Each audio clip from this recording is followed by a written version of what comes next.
By the end of the Beatles, John Lennon saw himself more as an artist than a singer. He could still write a lot of great songs as a solo artist, but he was not thinking about making easy rock and roll songs for everyone anymore.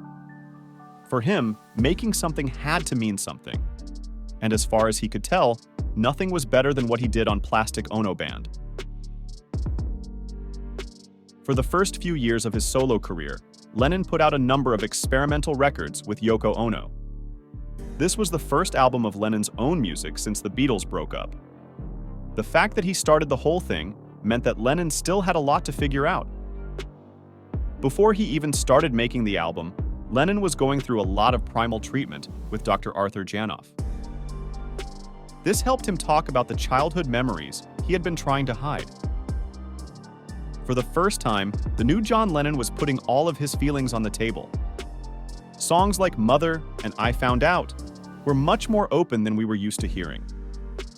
Lennon had taken political action before, but this was an investigation into how he felt personally. Paul McCartney was slowly putting his broken band back together, but Lennon was happy to just lie around in the rubble. On God, he talked about how he no longer believed in the idea of the Beatles, and on songs like Isolation and Look at Me, he eventually found a way to accept himself as a bit of an outsider. Despite his amazing work with the Fab Four and his solo career, Lennon still heralded this album as one of the best he ever made, saying, "I was really doing a sort of inward trip. There was a lot of weird things in there, more surprising things. That's still my favorite piece of work. It's not the kind of thing I play for fun. I just got down to the nitty-gritty. There's only 3 people on every track, and nothing else was called for." The song's power comes from how few things they have. Lennon could have asked Phil Spector to get all the studio musicians he could find to help fill out the sound.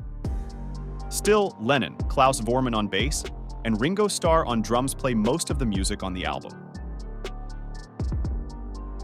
It makes you feel like you can see into his mind at times. You could say that it does not have the hit potential you would expect from the same person who wrote She Loves You, but that was not the point of the record. When Lennon came up for air, he had some of the most brutally honest songs that any popular pop star had ever put out. It was more about making something that could record a certain point in his life. Lennon was able to finally put that part of his life behind him. By this time, all of Lennon's partners had released solo albums. But now that everything was calm, he was settling the score and moving on to the next part of his life. Lennon had a good time while it lasted, but he could not stay in that dream forever. Plastic Ono Band was the sound of him finally waking up.